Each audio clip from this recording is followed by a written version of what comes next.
Hello guys! Welcome back po ulit dito sa ating YouTube channel. For today's video guys, pag-usapan naman natin yung pinakabagong update ngayon sa YouTube YPP program.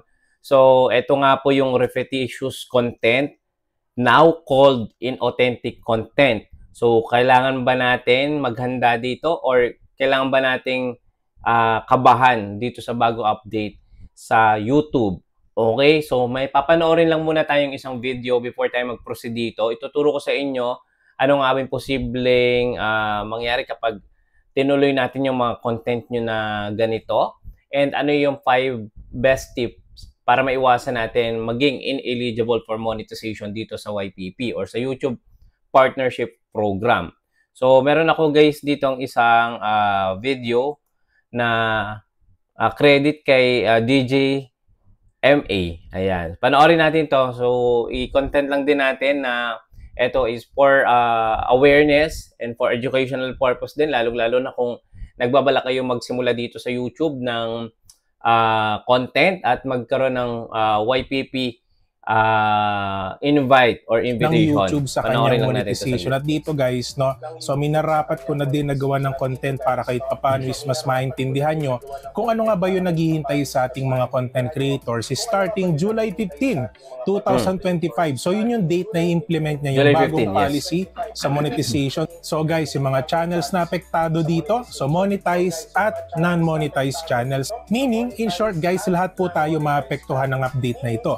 So DJMA, ang tanong namin about saan ba yung update ng YouTube ngayong July 15, 2025, especially sa kanyang YouTube policy sa monetization. So guys, yung pinakang pagkukunan natin ng information na ito is galing siya sa YouTube Help.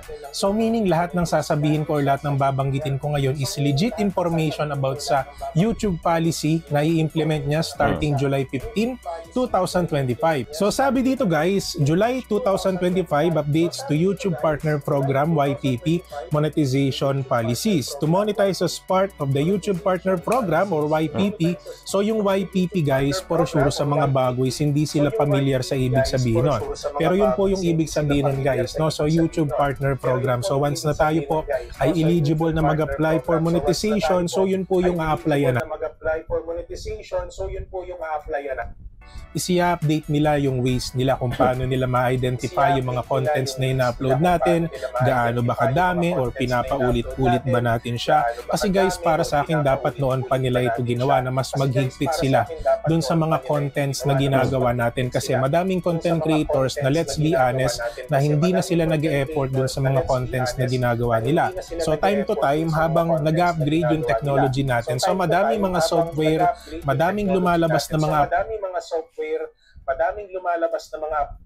ang bagong update is more on ano nga ba ito, no? More on original dapat. Hindi siya yung totally inulit-ulit natin yung pag-upload or gumamit tayo ng third party na editor para magkaroon ng mass-produced na video at mas marami tayong ma-upload. So, dina-double check ngayon ni Facebook yung authenticity for video.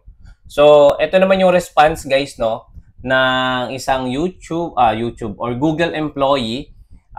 Ni-research ko to, no? Response to creator question about YPP policy this July 2025 or July 15, 2025. Sabi dito, no? Hi creators, ito po is sa mga hindi pa monetize at sa mga monetize na kay YouTube. Sabi dito, nagkaroon daw ng confusion around minor YPP update lang naman daw itong mangyayari this July 15 and wanted to share more information in answer to top question we've seen. Sabi dito, ano yung mababago this July 15, 2025? To be clear, we're not introducing a new YPP policy. So wala naman palang babaguhin sa YPP policy. This is a minor update to our long-standing, ayan, repetitious content guidelines. Ibig sabihin, nakapokus ngayon si YouTube, no, sa pag demonetize ng mga possible repetitive content. Paano nga ba 'yon? Siyempre, repetitive from the word itself. Paulit-ulit natin ina-upload yung the same content from same channel or from different channel account. So, meron kasi mga ginagawa guys, no, may ibang creator na para lang ma-monetize yung bago nilang gawang account is mag-upload sila na-upload na nila dun sa unang account, then na-upload nila sa pangalawang account. So, si YouTube is may way na sila para ma-determine yan or ma-detect yan. Actually, ginagawa din naman yan sa other social media platform like sa Facebook, no? Meron na silang AI algorithm na chine-check nila kung yan ba ay na-produce na before or na-duplicate or na-repetitive lang yung pagka-upload. Sabi dito, we regularly update and evolve our policy based on content on YouTube. And this update is to clarify that this policy includes content that is mass-produced or repetitive, which is content viewer often consider spam. So, nagiging spam na siya, guys. So, alam naman natin kapag ganito yung ating ginagawa sa isang platform or sa isang monetized na account or channel, possible magkaroon ng strike or violation. This content has always been ineligible. Ayan, malinaw yan guys, ineligible for monetization. Meron nga din guys, mga creator na meron na silang na-produce sa video and then kino-compile lang na walang added value, walang enhancement na pwede magdagdag ng new added value dun sa video. Kumbaga, para lang humaba yung oras ng panonood ng mga viewers is i-compile nila yung mga video na na-upload na nila doon sa channel nila o sa bagong channel. Okay? As we always require content to be original, again, original and authentic for YPP. Again, ito po yung pinag-uusapan natin, original and authentic for YouTube Partnership Program. We're also remaining this policy from repetitious content to, ayan. Kumbaga guys, ganito, no? Yung mga paulit-ulit natin na ina-upload, ang tawag niyan before is repetitious content. Ngayon, binago na nila yan. Ginawa na nilang inauthentic content. Kumbaga sa YouTube is unoriginal. Ganon din naman dito sa Facebook is unoriginal. Dito naman sa YouTube is inauthentic content na yung tawag sa mga spam content. Okay, these guidelines apply regardless on how the content was made. Okay, kahit AI yan or hindi AI produce. Okay, so does this relate to reuse content? Sabi dito, no, there's no changes to our reuse content policy which guide commentary clips, compilation, and reaction content. This content can continue to monetize if you've added significant originally commentary. Maglagay po tayo guys ng significant or video enhancement, editing, di ba, viral effect, captions, or yung headlines or titles. Lagyan nyo guys yan ng added value. Or pwede nga for modifications or educational or entertainment value. Okay? To the original video. Our monetization policies with more example are shared in our help and center. So, pag-usapan naman natin dito, will using AI in a content be a violation in authentic content? Sabi dito, yung mga gumagamit ba ng artificial intelligence software or platform, pwedeng magkaroon ng tag as inauthentic or spam content. Well, welcome daw yung mga creators na gumagamit ng AI tools to enhance their storytelling, di ba? And channel that use AI in their content remain eligible for monetization. So, again, kung ginagamit natin yung ating mga software or yung AI software para maging mas okay yung content, maging mas informative, di ba? Educational or entertaining, di ba? Pwede po yan ma-monetize. All channels must follow yung kanilang monetization policy and creators are required to disclose when their realistic content in author or synthetic, no? Kailangan nyo lang guys i-mark yung inyong video na itong video ba na to ay AI produce or hindi. So, ganun lang naman pati sa Facebook, di ba? Meron tayong tinatawag na AI video produce para ma-mark nila yan. Siguro, para lang ma-determine ni YouTube or ni Facebook yung mga content na gano'n na ba karami yung mga video or content na AI generated dito sa human editing or edited na videos. Parang ganun lang naman yun. Okay. Eto, can you give some example of what is considered mass-produced content? Ano yung mga mass-produced daw na tinatawag na content? Ito yung few example. Ito, channel that uploads narrated story with only superficial difference between them. So, yung mga creator na nag-upload ng mga narrated story o yung mga parang commentary lang din, with superficial, sobrang babaw ng difference between dun sa na-upload nung una. Diba? All channel uploads slideshow and all have same narration. So, yung mga ganon, mga slideshow of images, parang compilation nga na inulit lang, na walang added value, yun na yung tinatawag na mass-produce. Okay? So, para magkaroon tayo ng idea at para maiwasan natin itong mga strike or violation dito kay YouTube this coming July 15, 2025, ito yung shinare ko guys na pwede natin i-consider, ano? Monetization at risk for low effort. Ayan, low effort, hindi nyo pinagpaguran kasi nga meron namang mga third party na software or services na pwede kayo mag-mass produce ng mga videos nyo using generated AI videos, di ba? So, ano muna yung mangyayari nga this incoming July 25 dito sa YPP? As of July 25, YouTube has officially renamed its repetitious content policy to inauthentic content. Yung mga paulit-ulit na content ay tatawagin na yung inauthentic na, hindi na siya original. To make the rules clearer and sticker, this isn't just name change. Hindi lang basta binago or nirename lang yan, guys.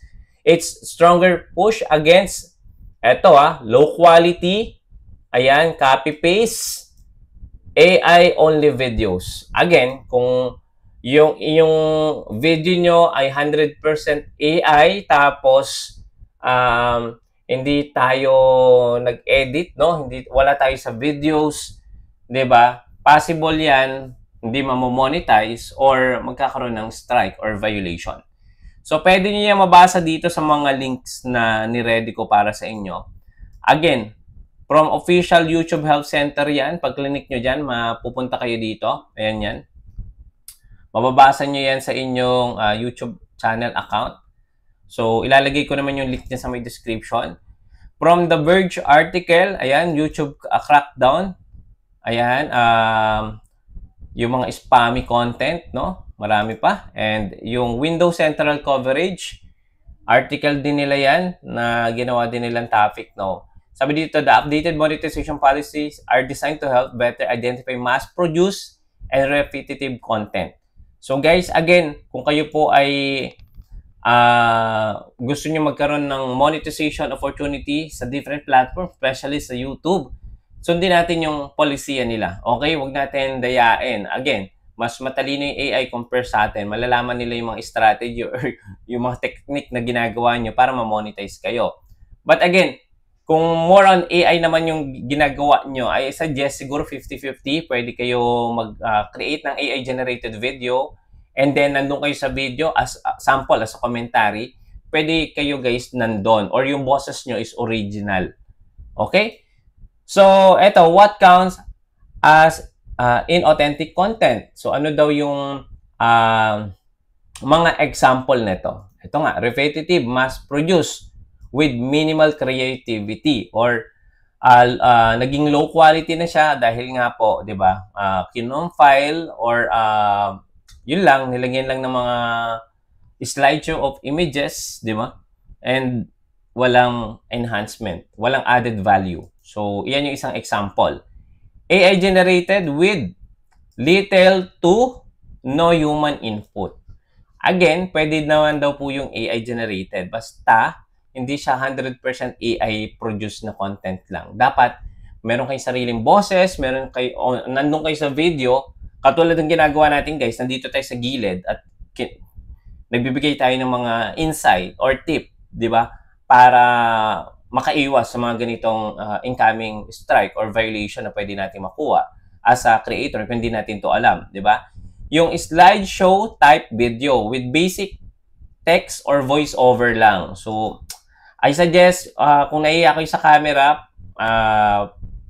pag-aralan nyo na guys talagang lumabas sa camera. Alam nyo naman na yung mga ganito is namamark talaga yan as low quality or 'di ba nasa content monetization guidelines yan na yung mga slideshow of images mas low quality yan, mas hindi yan sinasuggest ng platform sa wider audience or tumaas yung visibility niyan. Okay? Auto-uploaded content with minimal edit or efforts. Again, yung mga auto-upload, yung sample magki-create kayo ng content gamit yung AI generated. Kasi sa AI generated na mga services or software, pwede kayo mag-produce doon ng 30 video sa isang gawaan lang, 'di ba? So hindi ko napapangalanan yung mga software, pero pwede po 'yon. Like for example, yung isang video ng YouTube, then, pinis mo dun yung link ng YouTube channel. Then, maglalagay ka lang dun ng prompt na gawa ka ng 30 videos regarding this content. Make it more motivational. Bibigyan ka kagad ng AI no, ng 30. So, ganun kabilis, di ba? Na wala kang ginawa na human input. I mean, nag-input ka ng prompt, pero hindi ka naglagay masyado ng editing or wala ka dun sa video, walang voice over mo. So, possible yun guys, mamark yan as inauthentic content. Okay? Zero commentary or transformation of reused footage. So, again, basic lang naman. So, ano nga ba yung dapat natin matutunan? I-edit nyo. Lagyan nyo ng added value. Lagyan nyo guys ng, ano ba? Kung more on informative, di lagyan nyo ng mga informative clips. Di ba? Mga ganon. So, alam ko, basic na yan sa isang creator, lalong-lalo na kung nag-pursue talaga sila ng mga quality content. So, pwede yung pag-aralan nyo din talaga. Okay? Alam nyo naman, before, sobrang bilis talaga ma-monetize sa YouTube, sa Facebook. Pero ngayon, sobrang higpit na. Kasi nga, halos AI na yung nag-create ng mga video ngayon. Diba? These types of videos are now being reviewed more strictly. So, mahigpit na nga si YPP sa mga ganitong mass-produced or inauthentic content. And they're not eligible for monetization under the YouTube Partner Program. So, malinaw po yan. Kung more on AI-generated videos po tayo, yung mga, may nakikita kasi yun yung mga pusa na short video. Tapos, may storytelling na nangyayari doon. Sobrang engaging niya. But again, guys, pag 100% na AI-generated video, possible hindi daw monetize as per YouTube Partner Program. Okay, so kailangan may human input na tinatawag. So, bakit tayo magiging affected dito? Ayan, you're safe if you're doing. Ayan. Commentary videos. Ayan, gumagamit ka ng AI, nagko-comment ka sa isang video. Ayan, reaction content, hindi yan affected, Clip compilation with added context, di ba? So, lagyan nyo talaga guys ng meaningful enhancement. Voice over review or transformation. So, lagyan nyo ng voice over, yung mas okay kung kaya nyo magsalita ng voice over or record. And then yung transformation, ito yung mga viral effect, yung mga transition. Lagyan nyo yan para mas gumanda yung video nyo. Okay? This fall under reuse content, which is still allow if you're adding original value or insight. So, lagyan nyo nga ng value or insight yung mga content na i-produce natin. Alright? So, ito yung 5 tips to avoid violation and strike. Number 1, add your voice or commentary. Don't just upload content, explain, react, or transform it with personality. So, dapat nandun talaga kayo kung more on ang inyong content ay commentary, di ba? Or review. Dapat nandun kayo sa sa video nyo. Mas okay po yon. Number 2, use AI with intention. Sabi dito, AI tools are okay but don't rely on them alone. So, malinaw na sinabi dito ni Facebook ni YouTube yan. Add a human touch and disclose AI use when necessary. So, kung gumamit kayo ng AI, i-disclose nyo, i-mark nyo, this video is AI generated. Ganon. Okay? Number 3, Edit creatively. No? Add visual effects. Ayun sinasabi ko sa inyo yung mga added value. Lagyan nyo ng cuts, transitions, or V-rolls. Lagyan nyo ng narration that's show real effort and original editing. So, ganun dapat. Avoid mass uploading template content. Ayan, repeating the same format with tiny changes across dozens of video will trigger demonetization bots. Ayan. Alam niyo naman, meron kasi talagang applications niyan, guys, no? Lalo-lalo yung mga motivational. Meron silang ready template na. Then may ilalagay lang silang prompt. Then automatic na 'yon, makakapag-produce ng 15 video or 30 video within a minute. Then ready uploaded na 'yan sa YouTube. So pwede kasing i-link yung mga software or editing applications like AI, pwede mo i-connect yung YouTube channel mo diyan para wala ka nang poproblemahin pa. Automatic yan, mag-upload dyan, continuous sample, video 1 upload. Then after 10 minutes, mag-upload ulit siya. After 10 minutes, mag-upload ulit siya.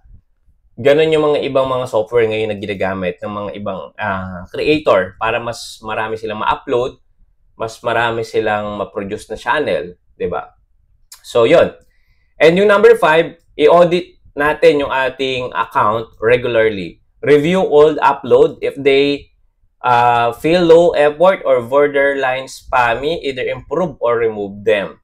Kung meron tayong mga old video na sa tingin natin ay makakasama sa monetization ng ating YouTube channel, pwede natin tong i-edit or pwede nating i-delete. So, ganun lang naman kasimple, di ba? Para maiwasan natin magkaroon ng mark as inauthentic content or magkaroon pa tayo ng strike or violation. Okay.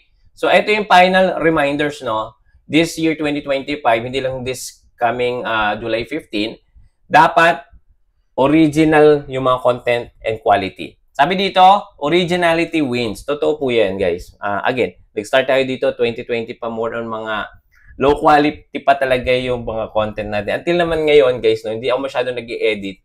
Kasi nga, pag in-edit ko yung mga ganitong kahabang video na mga tumatagal 20 to 30 seconds, ang tagal i-upload niyan. Ang daming oras na kasasayangin. Ang ginagawa ko na lang, guys, na pag-edit is yung i-remove ko yung background ko na to, then lalagyan ko lang siya ng tawag dito, stroke. Katulad nito, nakikita nyo yung may gilid ko is kulay orange para makita nyo yung visual ko sa likod. So, yun lang naman yun di ba? More on tutorial lang naman tayo. Wala naman tayong pinapakita na iba pang mga other commentary videos dyan sa likod. Ito lang naman. Pero pwede naman ako mag-commentary. Yun nga lang, hindi na kaya ng oras. Sobrang dahil ko din ginagawa.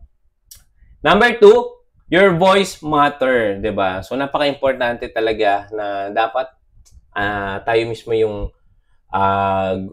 gumagawa ng mga video natin.